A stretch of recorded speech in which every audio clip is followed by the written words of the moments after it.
Apart from food and grooming, dog owners are well advised to put away money for vet visits for routine checkups and unexpected treatments. The latter can include therapy and surgery relating to life-threatening illnesses and injuries, which can be costly. One way to curb the cost of such bills is pet insurance, which is similar to your health insurance. Before buying a pet policy, of which there are many options, and beyond the scope of this presentation, here are some general pros and cons to consider.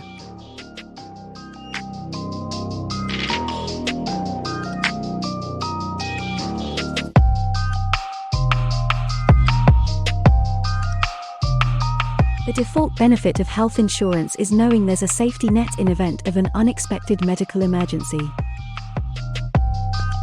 Without insurance, unforeseen medical treatments can set you back by hundreds or even thousands of dollars. Pet insurance can significantly reduce this major expense, even if not fully. With the financial burden eased, owners can focus on getting the best care for their pet. This also means less likelihood of facing the heartbreaking decision of having to euthanize a pet due to a lack of cash.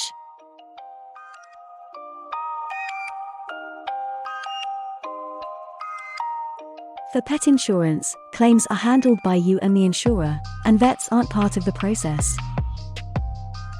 This means you get to choose your vet to take care of your dog. As long as the practitioner is licensed to practice veterinary medicine, you don't have to worry about changing vets. Indeed, this arrangement is a source of comfort for many pet owners, especially if they trust their vet.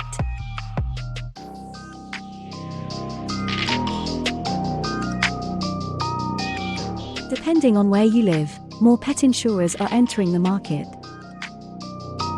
This gives dog owners more options for the best deal and finding the right level of cover for their pet. Thanks to the competition, many policies have even removed unfair restrictions.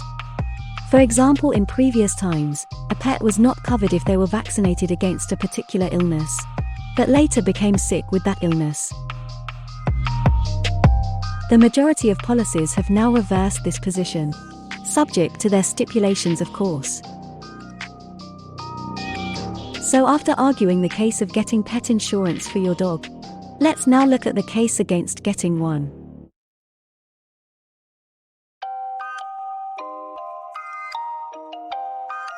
While basic accident-only insurance is highly affordable, more comprehensive coverage can cost hundreds monthly. The age and breed of your dog will also determine how much it costs to insure your pet. For instance, owners of dog breeds with genetic health complications can expect to fork out higher premiums, while insurers offer low rates for puppies. Expect them to skyrocket as your dog ages. Bottom line: sign up your dog as early as possible.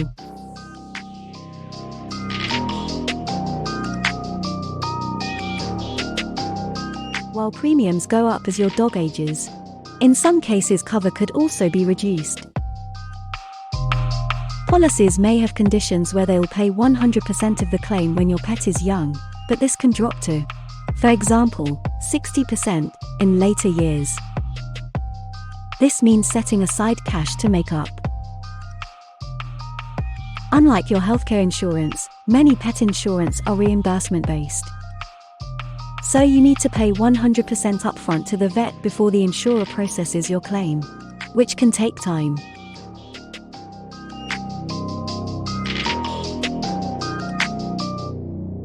The rule of thumb is as long as a condition is not pre-existing at the time of taking up a policy, your pet may be covered for its treatment. The reality is that many dogs, especially large ones, do have pre-existing health conditions from young, like hip dysplasia. The likelihood of getting approved for such coverage is slim to none. In this situation, you might be better served setting aside funds in a savings account specifically for pet healthcare costs. We hope this breakdown has shed some light on the pros and cons of getting a pet insurance. The decision on whether to purchase one should be made with your dog's best interest in mind. If you still need a second opinion, do think about consulting your vet, as vets might offer practical perspectives. Ask what conditions your pet could develop later in life, and what the treatment cost. Thanks for watching.